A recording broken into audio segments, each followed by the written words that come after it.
الحمد لله رب العالمين والصلاة والسلام على رسوله الكريم أما بعد فأعوذ بالله من الشيطان الرجيم بسم الله الرحمن الرحيم لقد كان لكم في رسول الله أسوة حسنة صدق الله العظيم. میرا مزاج ہے میں کشمیری میں بات کرتا، لیکن اب آج کل میڈیا کا زمانہ ہے اور کشمیری میں ممکن ہے 10-20 آدمی سنیں گے اور اردو میں ہو سکتا ہے ٹنل سے باہر بھی لوگ سنیں گے، بلکہ پورا برصغیر اردو میں سنتا ہے، اس لیے اس سے فائدہ ہوگا. آپ کے سامنے میں بہت ہی نپتلے انداز میں کچھ مختصر بات عرض کروں گا، چونکہ جس عظیم تھیم کے حوالے سے یہ مجلس اس وقت اللہ تعالیٰ کے گھر میں منعقد ہو رہی ہے، اللہ تعالیٰ ہر بندے کو اس کی نیت اور اس کی کوشش کے مطابق اجر دیتے ہیں، اور اگر کسی کی کوشش پہ کوئی رکاوٹ ہے پھر بھی نیتوں پر اللہ تعالیٰ اس کو نواز دے.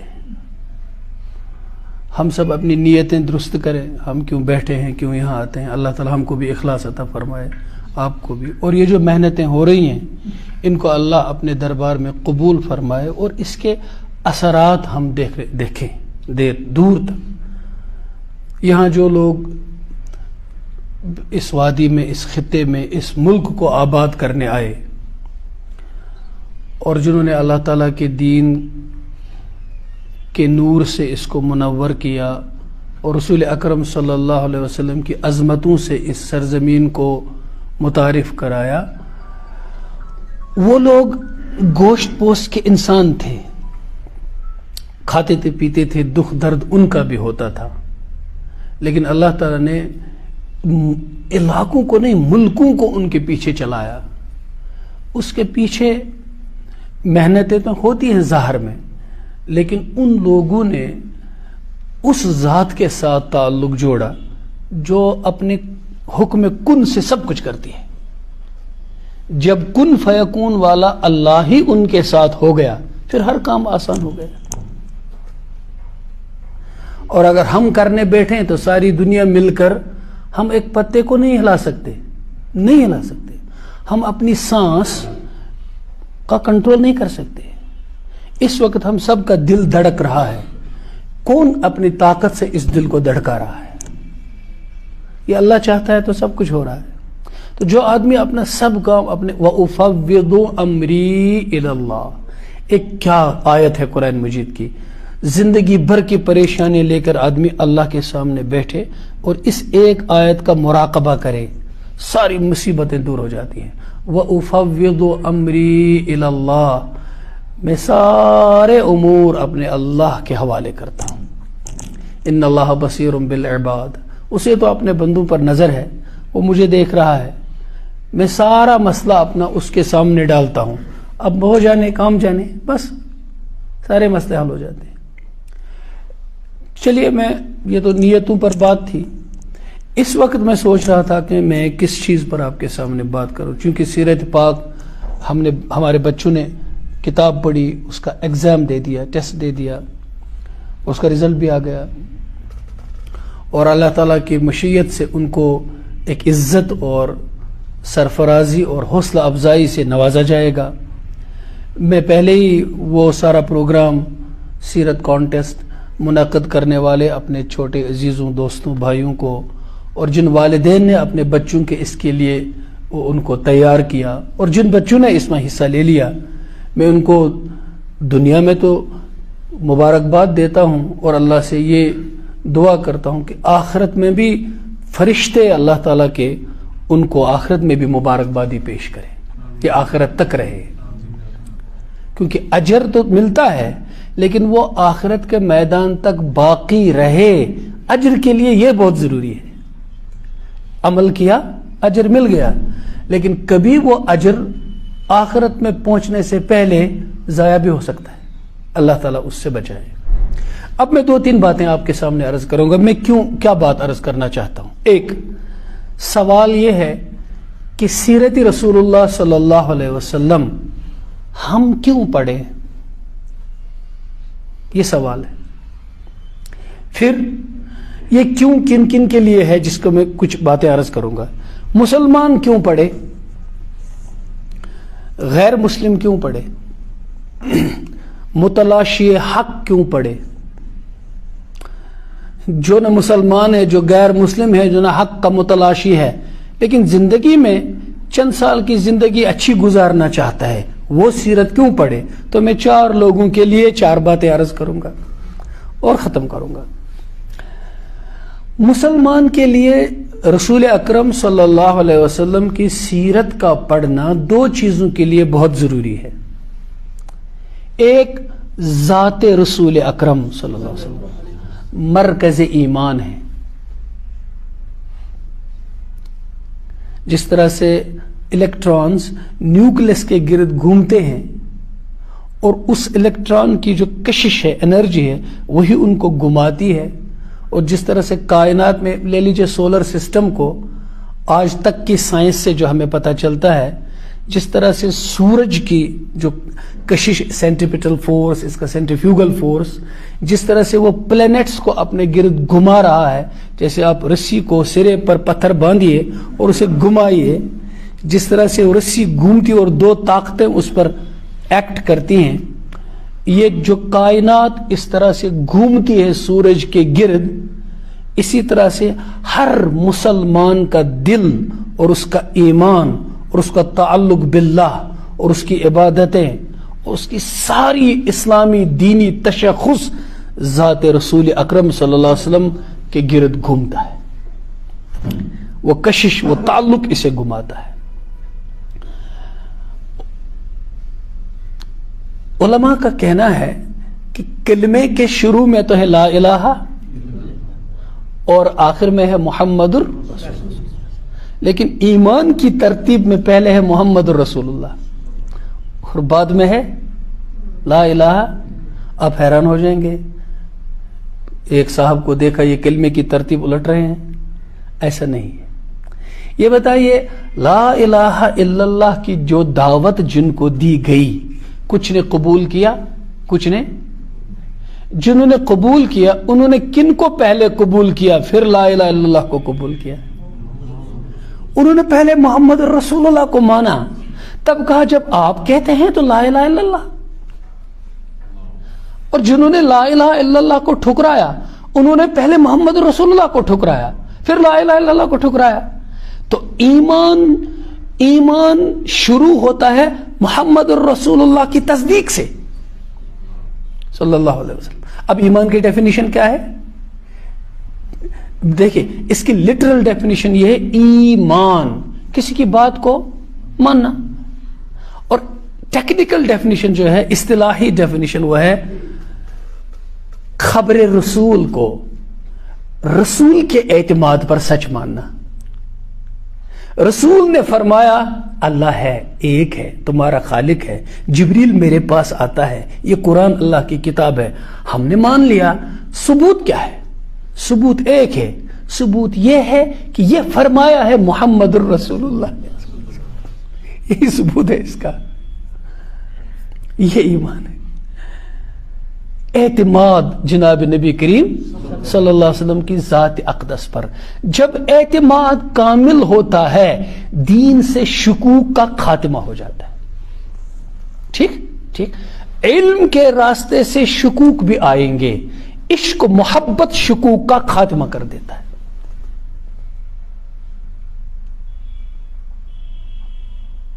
سمجھے؟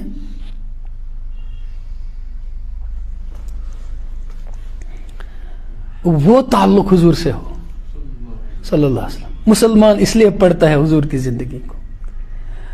مسلمان طائف جاتا ہے تو رو رہا ہے. مسلمان ہر میدان میں اپنے نبی کے پیچھے پیچھے چل رہا ہے, ہر ادا پہ جان دیتا ہے.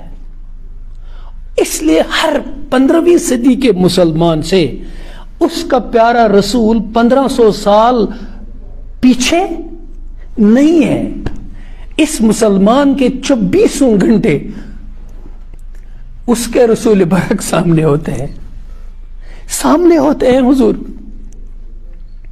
ان کی زندگی قیامت تک ہے. جیسے اللہ نے قرآن کی حفاظت کا وعدہ کیا، انا نحن نزلنا الذکر وَإِنَّا لَهُ لَحَافِظُونَ، میں نے قرآن نازل کیا، میں اس کی حفاظت کروں گا۔ اور قرآن کیا ہے سنیے، اس میں حفاظت میں چھپا کیا ہے، اس میں چھپا کیا ہے؟ اِنَّا نَحْنُ نَزَّلْنَا الذِّكْرَ، میں نے قرآن نازل کیا، وَإِنَّا لَهُ لَحَافِظُونَ، میں اس کی حفاظت کروں گا، ہم اس کی حفاظت کرنے والے ہیں۔ اب دیکھیں حضرت عائشہ رضی اللہ عنہ سے عرض کیا گیا حضور علیہ السلام کی زندگی کیا تھی؟ آپ نے فرمایا کان خلقہ القرآن، میرے رسول تو قرآن تھے، جیتا جاگتا قرآن تھے۔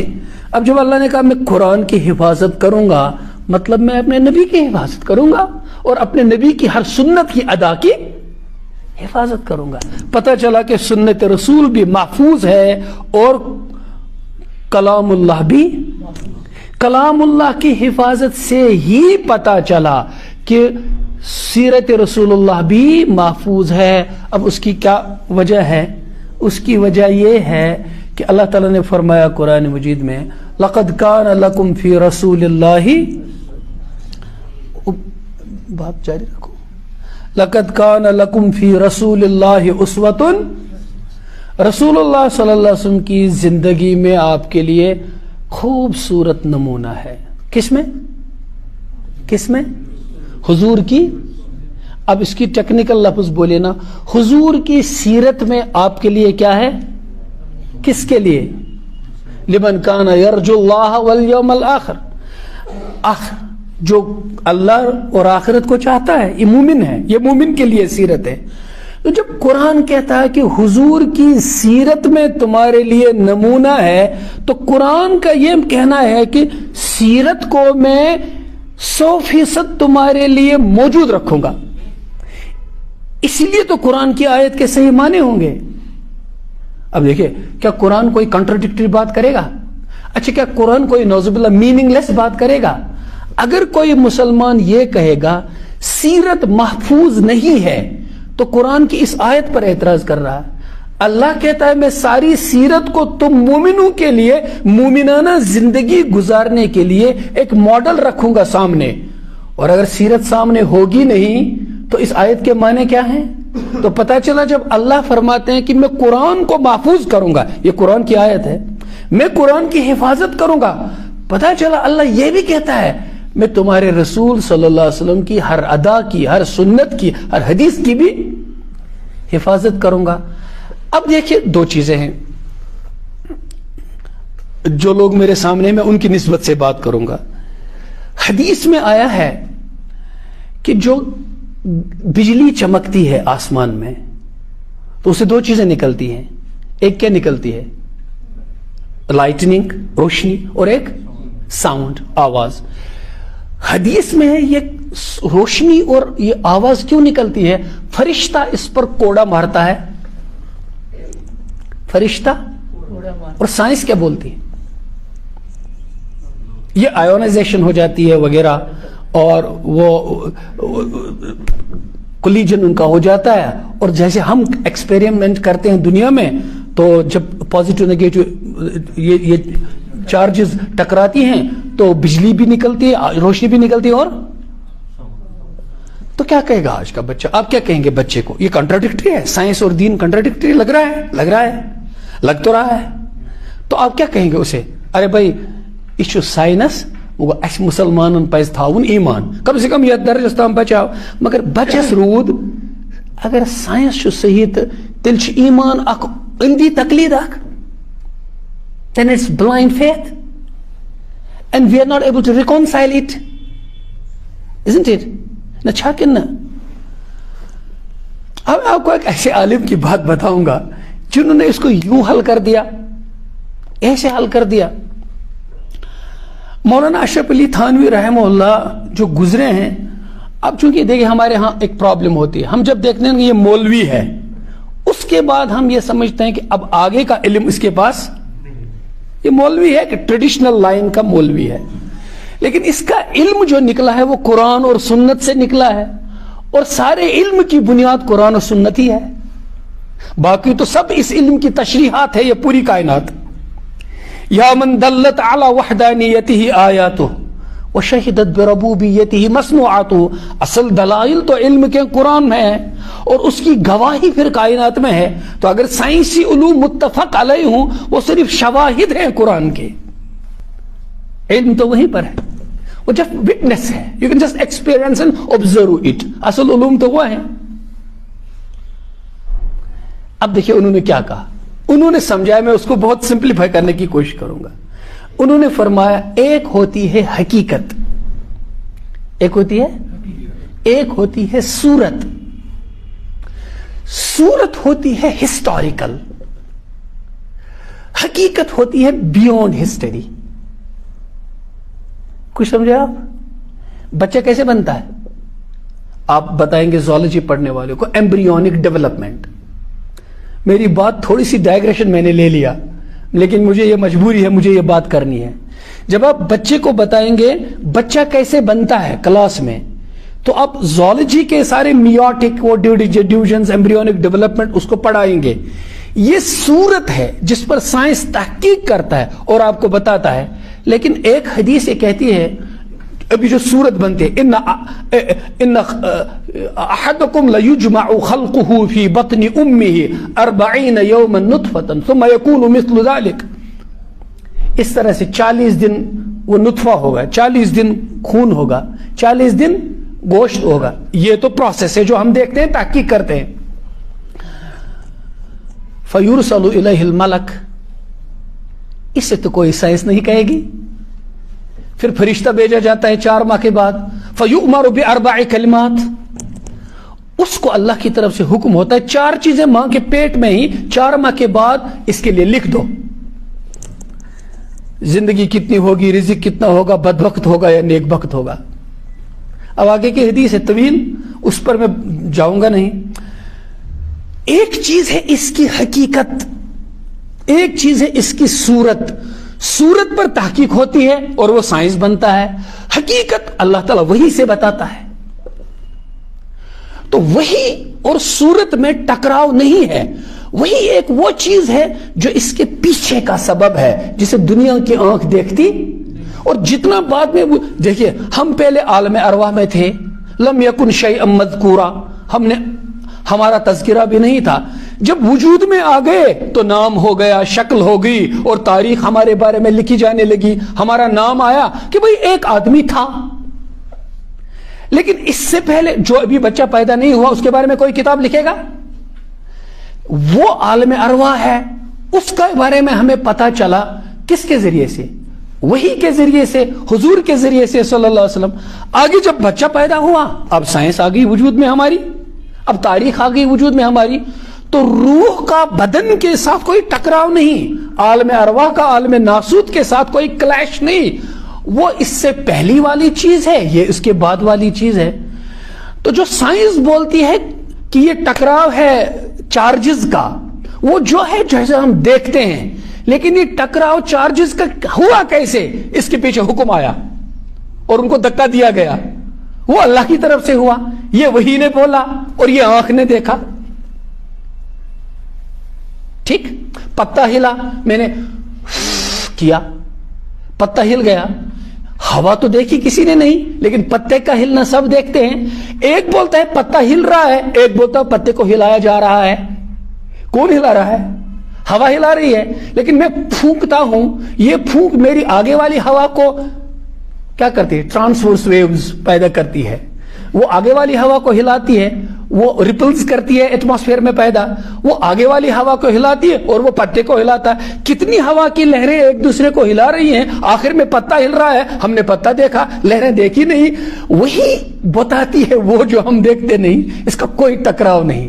تو مسلمان سیرت رسول کو جب پڑھے گا صلی اللہ علیہ وسلم، ایک بات میں اہم بتاؤں گا آپ کے حوالے سے، آپ وہ لوگ وہ کتاب پڑھ لیں، ضرور بچے دیکھ لیں. اگر وہ نہ ملے اس طرح، ہو سکتا ہے وہ گوگل شریف پہ آپ کو نہ ملے، تو میں آپ کو اپنا نمبر دے دوں گا، میرے ساتھ کانٹیکٹ کیجئے. Divine hand in history. بتائیے ڈیوائن ہینڈ ان، یہ بہت لوگ تاریخ میں خدا کا ہاتھ. تاریخ میں آپ سیرت پڑھیں گے نا، رسول اکرم صلی اللہ علیہ وسلم کی کیا پڑھیں گے آپ؟ سیرت. آپ کو پتہ نہیں چلا ہے چلے گا کہ اس کو پیچھے اللہ بنا رہا ہے.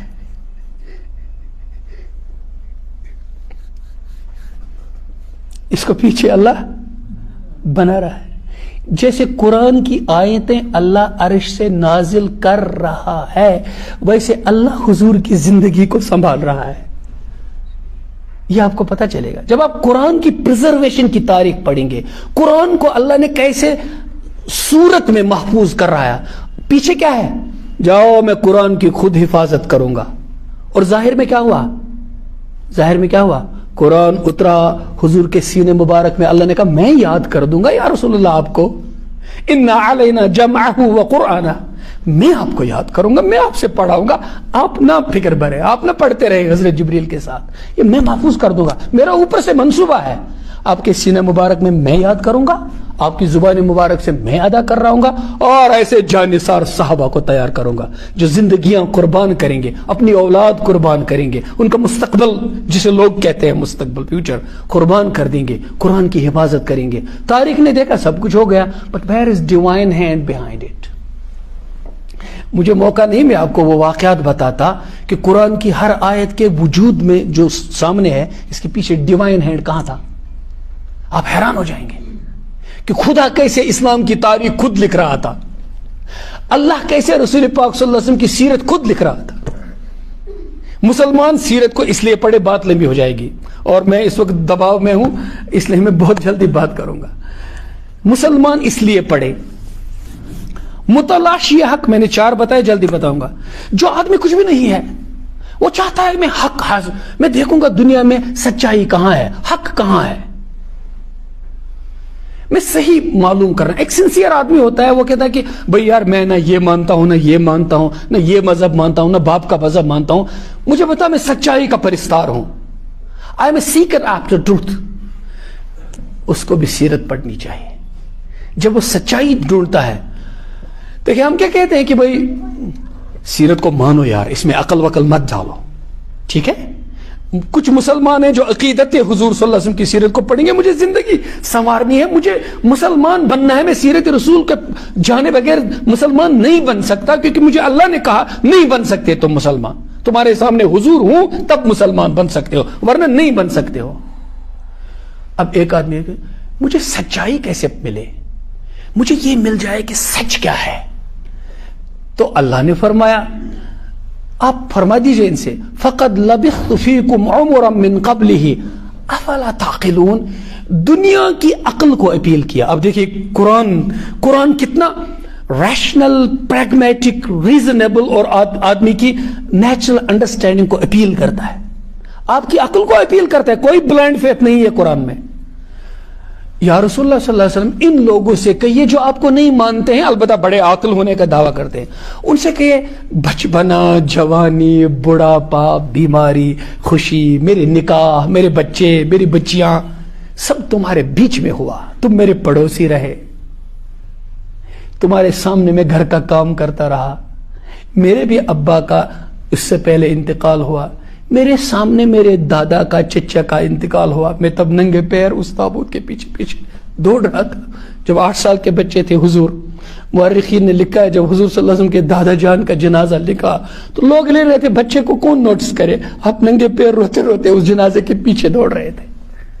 اور اس سے پہلے جب جناب عبد المطلب آپ کے چچا، ان کا جب مجلس لگتی تھی دار الندوہ میں، وہ قریش کے ہاتھ میں ہوتا تھا، اور ایک چیف ہوتا تھا، قبیلے کا چیف، وہ بیٹھتا تھا اپنے تخت پر اور سارے لوگ عرب کے بیٹھتے تھے ان کے ساتھ مشورہ کرنے. تو بڑا آدمی تھا تو وہ بڑے شان کے ساتھ، انداز کے ساتھ بیٹھتا تھا. تو ایک دفعہ تشریف نہیں لائے ہیں جناب عبد المطلب، تو حضور پاک صلی اللہ علیہ وسلم 6-7 سال کے بچے ہیں، تو تشریف لائے سیدھے بچے، عرب کے سارے بڑے بڑے شیوخ بیٹھے ہیں، آپ تشریف لائے اور سامنے دادا جی کے تخت پر بیٹھ گئے.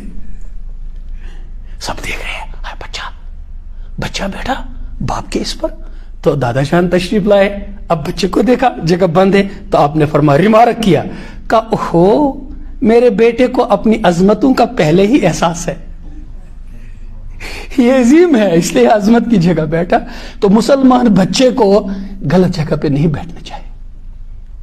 مسلمان بچے کو اس جگہ نہیں بیٹھنا چاہیے جہاں اسے تہمت لگے، جہاں اس کی کوئی اس کے اوپر شک کی نظر ڈالے، جہاں اس کے باپ کی طرف انگلی اٹھے.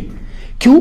ہمارے حضور نے سمجھایا تم بہت عظیم ہو، اپنی عظمت کا خیال کرو، اپنے کو ذلیل نہ کرو، اپنے کو نیچے نہ لاؤ، اپنا مقام خود سمجھو میں کون ہوں. تو اس مقام کو پانے کے لیے اپنے حضور کی زندگی کو پڑھو. اور متلاشی سے کہا تمہارے پاس عقل نہیں، افلا تعقلون، عقل نہیں، آؤ عقل سے اس زندگی کو پڑھ لو، بے داغ زندگی کو پڑھ لو اور نتیجہ خود تم کر لو. ساری دنیا کے لوگوں کا اور غیر مسلم کو، ہم جس دنیا میں بس رہے ہیں اور ہم جس ملک میں بس رہے ہیں، اس ملک میں ڈفرنٹ فیتھس کے لوگ بستے ہیں، مختلف زبانوں، قوموں، رنگتوں اور عقیدوں کے لوگ بس رہے ہیں. اگر ہم ایک دوسرے کو سمجھ نہ پائے تو غلط فہمیوں سے ہمارے بیچ میں بدامنی پھیلے گی. اب مسلمان سب سے زیادہ بدنام ہو گیا ہے، دور دور سے سب دیکھ رہے ہیں اور فقرے سب کس رہے ہیں اور بدنام سب کر رہے ہیں. اس میں ہو سکتا ہے میری بھی بہت ساری غلطیاں ہو. ہم ساری دنیا کو یہ پکارتے ہیں اور بڑے درد بھرے دل سے یہ دعوت دیتے ہیں ساری انسانیت کو، مسلمان کو سمجھنے سے پہلے، اسلام کو سمجھنے سے پہلے اور رسول اکرم صلی اللہ علیہ وسلم کی سیرت مبارکہ کو بلا تعصب پڑھ لو. تمہیں پتہ چلے گا کہ تم کس ذات کے ساتھ معاملہ کر رہے ہو. غیر مسلم اس لیے سیرت پڑھے، اور جسے کسی چیز کے ساتھ کوئی تعلق نہیں، وہ صرف ایک پرامن اور کامیاب زندگی گزارنا چاہتا ہے. تو آؤ رسول اکرم صلی اللہ علیہ وسلم کی سیرت طیبہ کو پڑھ لو، دیکھو کامیاب اور حسین زندگی کیسے گزاری جاتی ہے. اچھا تم مسلمان بھی نہیں ہو، تم غیر مسلم بھی نہیں ہو، تم کچھ بھی نہیں ہو، انسان تو ہو، تمہاری کوئی بیوی تو ہوگی، بیوی کے ساتھ کیسے زندگی گزارتے ہیں. اور رسول پاک صلی اللہ علیہ وسلم کو دیکھو، ایک بیوی جو کوئی مذہب نہیں جانتی وہ کیسے شوہر کو پسند کرتی ہے. ایک دفعہ رسول پاک صلی اللہ علیہ وسلم کی زندگی کو پڑھ لے، آپ اپنی گھر والیوں کے ساتھ کیسا مسئلہ کرتے تھے. دوست پڑھ لے، دوست کیسا ہو. دیکھیں آپ سب لوگ لڑکے، آج کل میں نے دیکھا سارے لڑکے کیا ہے اس کا نام، یو کین ون، اشتیاق صاحب کیا نام ہے اس کا، یو کین ون، شیو کھیرا کی کتاب سب لوگ پڑھتے ہیں کامیاب بننے کے لیے، یو کین ون. ابھی ایک کتاب اور پڑھ لیں، ڈونٹ بی سیڈ، ڈاکٹر عائز القرنی کی، یہ کتابیں پڑھتے ہیں. اب یو کین ون اتنی وہ ہوگی، مشہور ہوگی. شیو کھیرا نے کیا مثال، میں نے بھی پڑھی ہے وہ کتاب، کیا مثالیں اس میں دی گئی ہیں، ہر مذہب والا ان مثالوں کو دے سکتا ہے. آپ ایک کامیاب زندگی، اچھا آپ نے ایک کتاب پڑھی ہے ہاؤ ٹو انفلوئنس پیپل، نہیں پڑھی ہوگی، کچھ لوگوں نے پڑھی ہے، دکھایا پڑھے لکھے لوگ ہیں یہاں. ہاؤ ٹو انفلوئنس پیپل میں نے 1991 میں پڑھا ہے. I was a beardless chap those days. یہ کتاب ہاؤ ٹو انفلوئنس پیپل. اب ہاؤ ٹو انفلوئنس پیپل جب آپ پڑھیں گے، لوگ دیکھتے ہیں کس نے، اس کا مذہب نہیں دیکھتے ہیں. اگر آپ کے کامیاب لوگوں پر، دلوں پر حکومت کرنا، لوگوں کو انفلوئنس کرنا، لوگوں کو اپنے پیچھے چلانا اور لوگوں کو اپنا قربان بنانا، اگر یہ کرنا ہونا، رسول پاک صلی اللہ علیہ وسلم کی سیرت پڑھو. مسلمان تو صرف اسی چیز کے لیے نہیں پڑھے گا، میں اس کے لیے کہتا ہوں جو کچھ بھی نہیں جانتا، وہ اگر کامیاب اور اٹریکٹیو اور انفلوئنسنگ اور امپیکٹ والی زندگی گزارنا چاہتا ہے، پھر بھی حضور کی سیرت کو پڑھے. یعنی میرے کہنے کا مطلب ہے جون سی قسم کا آدمی ہو، اسے نبی کریم صلی اللہ علیہ وسلم کی سیرت پڑھے بغیر کوئی چارہ. یہی دعوت ہے ساری انسانیت کو. اللہ مجھ کو بھی اور آپ کو بھی قبول فرمائے. وصلی اللہ علی نبینا محمد وعلی آلہ وسلم.